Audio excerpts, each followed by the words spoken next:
Hey guys, this is your girl TamCam of the TamCam Show. How you guys doing? I have a very, very special guest, and I've only known her on Instagram. All right, I'm gonna go ahead and let you introduce yourself to the world. She is by far one of the most talented photographers I've ever encountered, Jazzella McKeel. Go ahead and take it away, girl. Tell everyone who you are. Thank you so much, Tam, for having me. My name is Jazzella McKeel. I'm a creative branding and lifestyle photographer and a brand strategist in the Dallas area. I have my newest baby. I have an apparel brand called The Swart Shop, SWART, and it's a brand that uplifts Black people, shines a light on Black excellence, and reminds us that we're rooted in royalty. And I'm kind of pivoting in my career right now from photographer to a brand strategist. Photography will always be my baby. Yeah. And I'll always be a photographer, but a lot of people are asking me to help them with brands, and so that's what I love to do as well. So that's one of the things that I'm working on, and I'm really excited to be here. Thank you so much for coming. You know, in this industry, you do feel alone. Like, I started out in photography working at a Starbucks, working security. I mean, I did everything that I could to support my photography career. And it wasn't until I actually got where I wanted to be, which was working for myself at home, not punching the clock, getting up when I wanted to, calling the shots, and making more money than I did at Starbucks, that I realized, wow, I'm finally here. But guess what? I'm still not completely happy. And I need to form a tribe. Like, I have my boys, but no one knows you like another Black female. That's true. Photographer. Yeah. So some issues that I wanted to talk about was the Issa Rae. We kind of hit on that topic earlier. How do you feel about her, you know, when she got married, that she didn't have any Black photographers or any Black staff, for that matter, you know, a part of her crew, her glam squad? Yeah. First of all, I think that people are definitely entitled to who they want to hire. Yeah. And like I was saying to you earlier, you know, I'm not making excuses or anything, but you don't know if that photographer was exclusive or contracted out for that venue. Right. I didn't look at everybody else. I always go to the photographers. Yeah. So I didn't look at the makeup artist or anything like that. Yeah. But even a makeup artist, don't you feel like only a Black person knows how to treat Black skin or what looks good on Black skin? I don't think so. I think people have skills that, and I'm not a makeup artist. Everybody think I am a makeup artist, but I am totally not. Yeah, because your skin is always banging. Matter of fact, your whole brand, you know, I'm not trying to go off topic. We're going to go back to Issa Rae, but your whole brand is amazing. You didn't mention that you have 13,000 followers on IG, which I need to find out your secret. And so, okay, we're gonna go back to I'm going down a bunny trail. I appreciate that.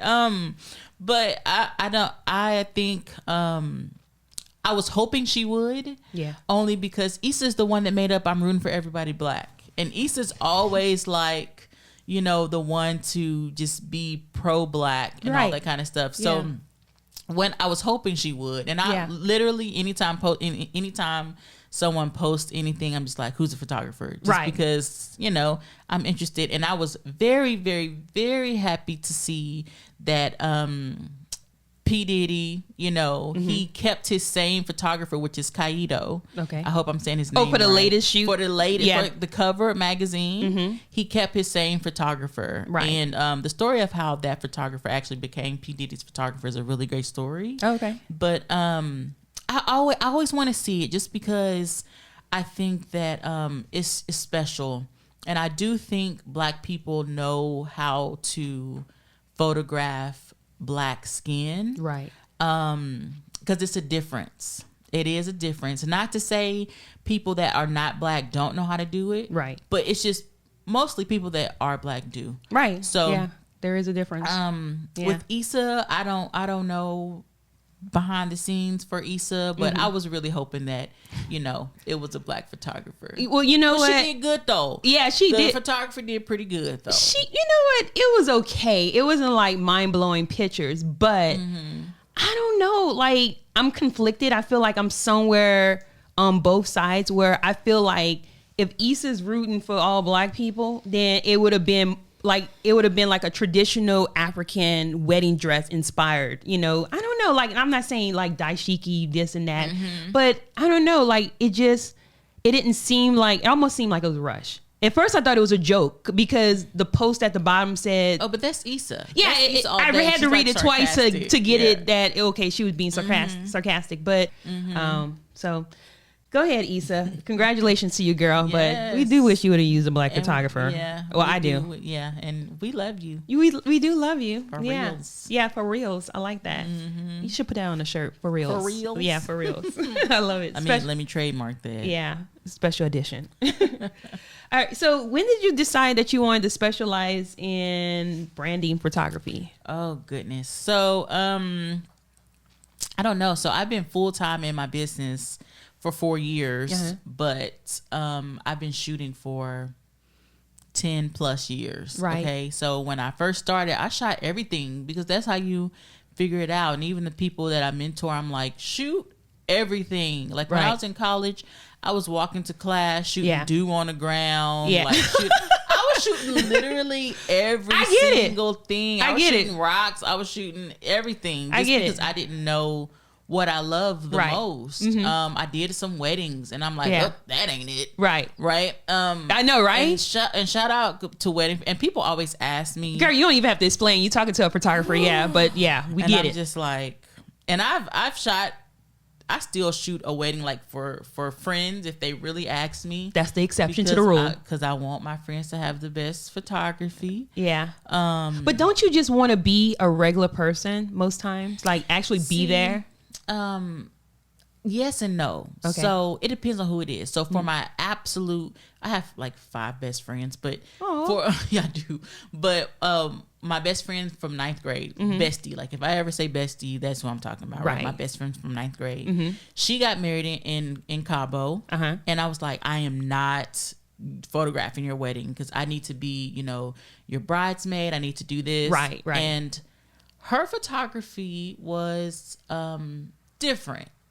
The photographer that was in Cabo, she hired a local, right? She did not hire a local photographer, but they were not black.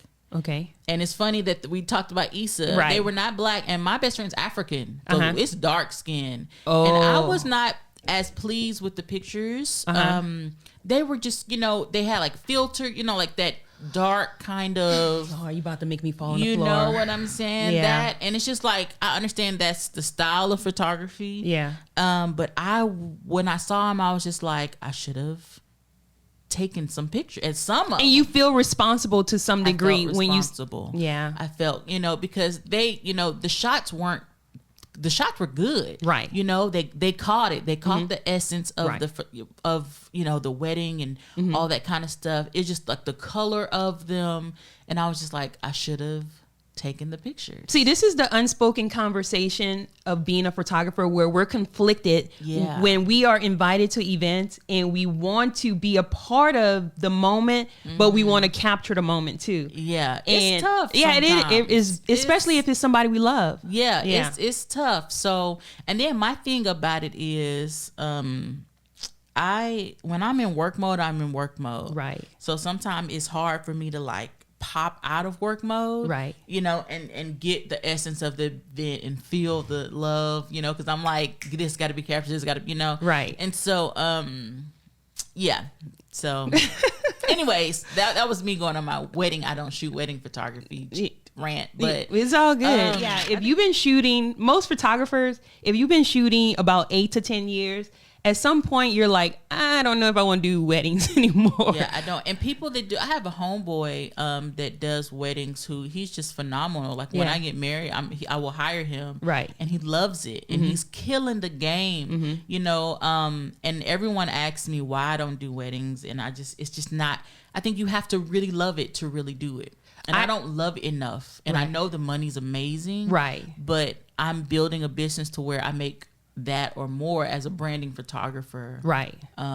Just the same as weddings. I think for me, somebody told me, I remember someone saying, it's not fair for me to shoot this if my heart isn't in it. And I've been using that for a long time. Mm-hmm, and from my experience, I find that most weddings are shot by couples. So they know the couples more, you know. Yeah, you definitely need more than one person. Exactly. You need more than one person, and you have to have some type of connection to them to know how they feel. Like for me, when I shoot, Lord, and I always go back to this reference. When I shoot weddings, it is always that one groomsman or even the groom that's kind of like giving you the eye, and I'm like, oh Lord, I ain't never getting married, and I'm like, you know, really? Yeah. I'm like, shooting your wedding, dude. Like, your bachelor party was yesterday. Stop looking at me like that. Right. And I'm like, and I go in there all covered up, suit and everything. And they still like, who's this? This the photographer? Yeah. Yeah, it happens. I think that happened the last wedding I was at. But, so weddings are not my cup of tea. But back to your question, I found out I wanted to do creative branding photography because I'm a visionary myself. Right. And so when I start working with people, they're just like, hey, I want to start a brand, or I'm starting a business. Right. And I'm like, I am the one to put out the visuals, or I'm the one to help you, you know, create the visuals for your brand and branch you to your people. Like, that was my jam. Like, I love that so much. Exactly. Yeah. You have to feel a connection to whatever you're representing or what genre you're photographing in. For me, for high school seniors was my passion. I wanted to brand myself that for forever because I didn't have high school senior portraits. Of course, I had cap and gown pictures, but my younger sister and my older sister both had like senior portraits. Like I remember going with my older sister. I don't remember if my little sister, I think she probably did. But my older sister, I remember going with her with the photographer, and something inside of me was tugging like, wow, I love this whole experience. So I kind of knew in the back of my mind I wanted to be a part of that world. But then the seniors started coming back and like having babies and wanting family portraits and even doing college pictures. Like that was a surprise. Like I was like, oh, there's a part 2 to this? And then a part 3, or really part 1.5, was when the siblings would come back because they saw you shot the older sibling, you know, and I'm like, oh, there's a trick to this. Yeah. So yeah, that's why I love senior portrait photography. Yeah. So tell me this, I need to know the secret. How did you get, like, when did you get on Instagram, and how did you get up to 13,000 followers? I got on Instagram when it's kind of started, 2011. Oh, okay. I guess. Okay. Yeah. No, that may be a stretch. No, yeah, kind of. I remember if I go down, you get all the like super blurry pictures. I think it was college. Whenever Instagram was, you know, because Twitter, we were over there killing it on Twitter. You know what I'm saying? Really? Okay. Because Twitter was amazing. Well, I say Twitter still is amazing, but I like Instagram better. Right. Yeah. Just because I'm more visual, and then I'm on Twitter, I'm like, hey, there's too many words. But we, like, when Twitter was there, like, I just remember, we created this whole, like, family over there on Twitter. So, Instagram, I guess that's, I'm going to scroll down and see. That's going to be a long scrolling. But anyways. So, you don't, like, go through your feed and, like, erase pictures or pictures that don't represent you today? Because for me, personally, I look at Instagram as, like, a mini website. And I delete anything that's not relevant or that don't represent me today. But I do go and leave some of the bad stuff. So I want people to see how I've progressed through the years. So the reason why I do that, I just don't really that's, first of all, I don't like deleting anything anyway. I'm just like, I'm named after my grandmother. Okay. So yes, I love that about you too. Yeah. Yes. Yeah. Thank you. That's my boo. That's my baby. I miss her and my papa so much. But I'm like her. She was a pack rat. And so, like, I don't like deleting anything. I have hard drives on top of hard drives. Girl, tell me about it. Simply because I don't like deleting things. So, me going back, and I may archive something, but deleting, no. Yeah. But yeah, that's when I got on Instagram. I feel like, 11, 12, 13, something like that. Right. Yeah. Maybe 2013. I don't know. But my followers...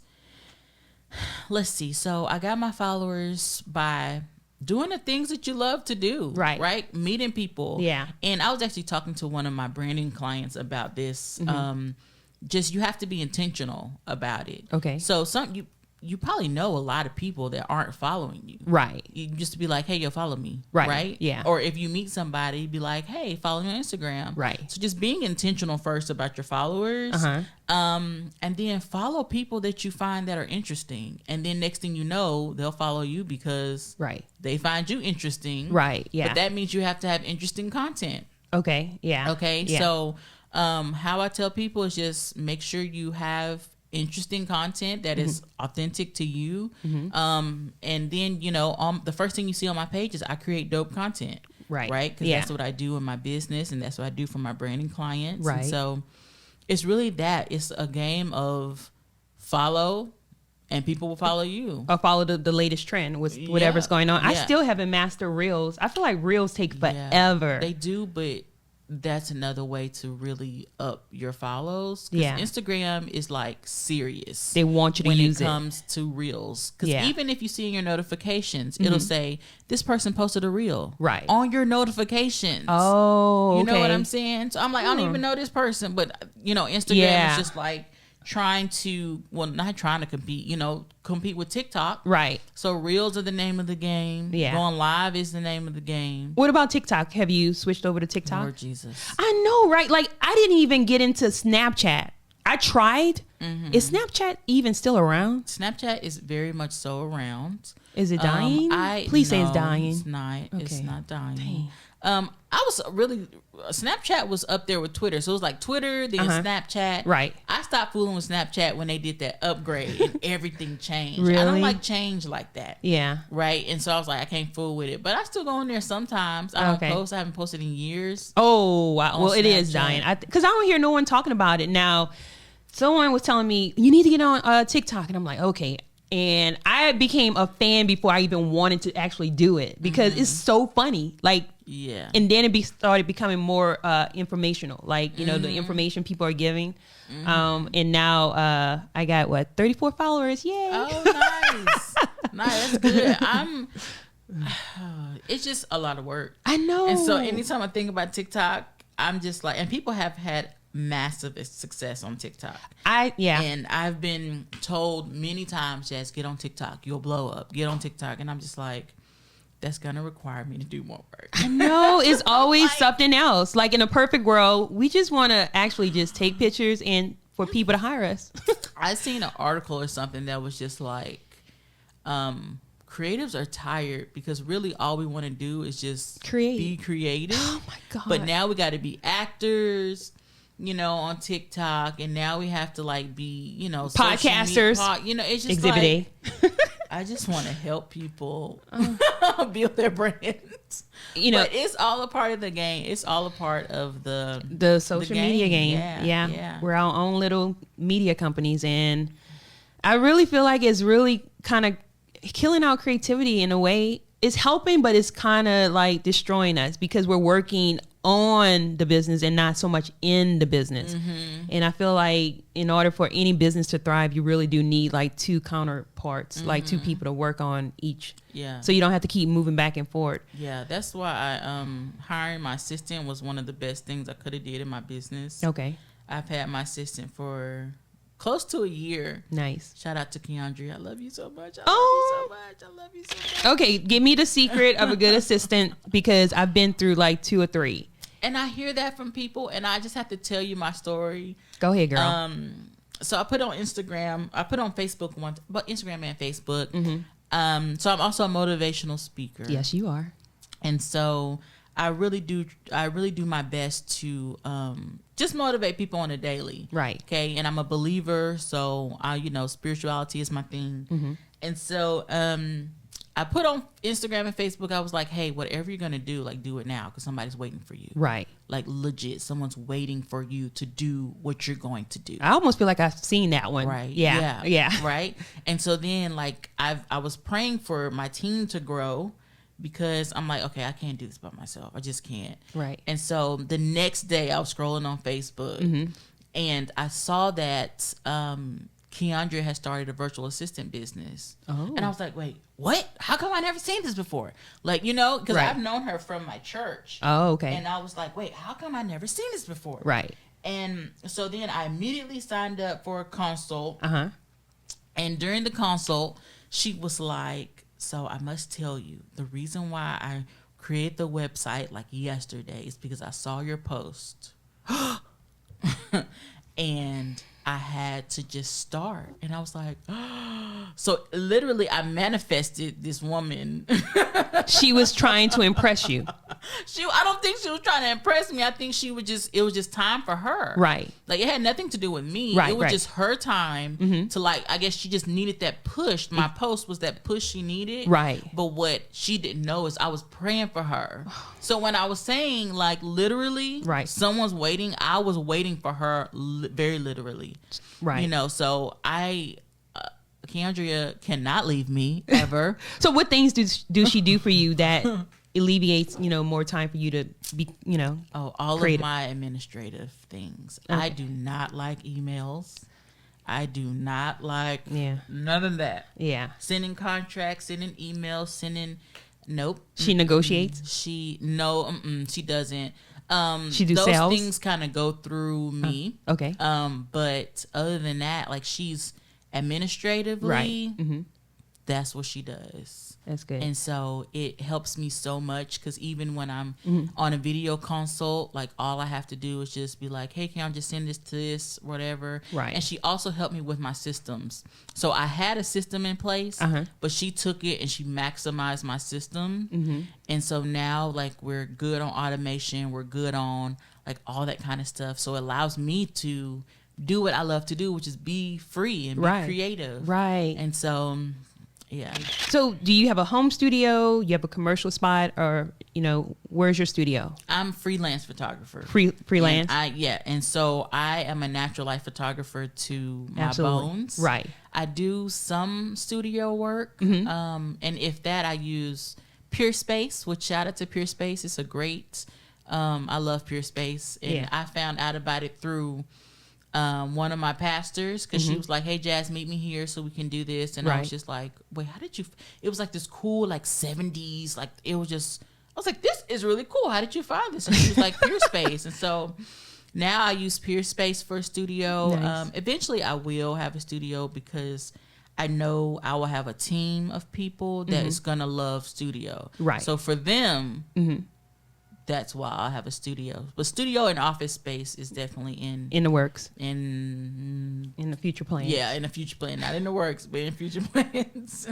Well, I was going to ask you, do you ever feel like you're not good enough? But I don't know. I mean, I know we always have our moments. You look like you got something to say on that. I was going to go ahead and switch it up to something else. But go ahead and speak on it, girlfriend. No, because that's a part of it. And people think that if it looks like you have it all together, that you do. Right. But it's all a process. It really is. I tell people I'm a mental health advocate for sure. I've been in my therapy journey, I think for like 2 years now, to be honest. And I literally was talking to my therapist about that almost like yesterday, I think. Yeah.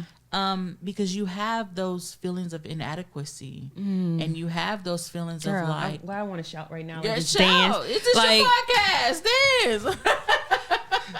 Okay, I ain't making fun of the church, but I really did feel like I had to like just get up and dance because, and I ain't gonna lie, like when you're talking on your Instagram lives, I actually have my phone in my hand like, girl, yes. I remember actually having you on my big screen and like just listening to you throughout my whole studio. Wow. And I know that sounds kind of stalkish, but that means a lot. Tears, this, this makes me know that this was meant to be. I'm sorry. Continue. Girl, I'll cry in a second. Look, I'm tearing up for real. That means a lot to me because, man, you just don't know. It's just like with entrepreneurship or with anything that you're passionate about. You just do it. Like, you don't know. And I was speaking yesterday at this, just speaking to these young adults yesterday. And they were talking about, you know, how do I do the things I do? I'm like, let me tell you this. I ask God and I wing it. Right. That's literally. You just do it. What I do. It's just like, you don't know if things are working. Right. And people always say, wow, Jazz, your live was so good. Half of the time I'm talking to myself on those lives. Hello. Do you hear me? Like literally 0 people, right? But you can't let none of that phase you. Yeah.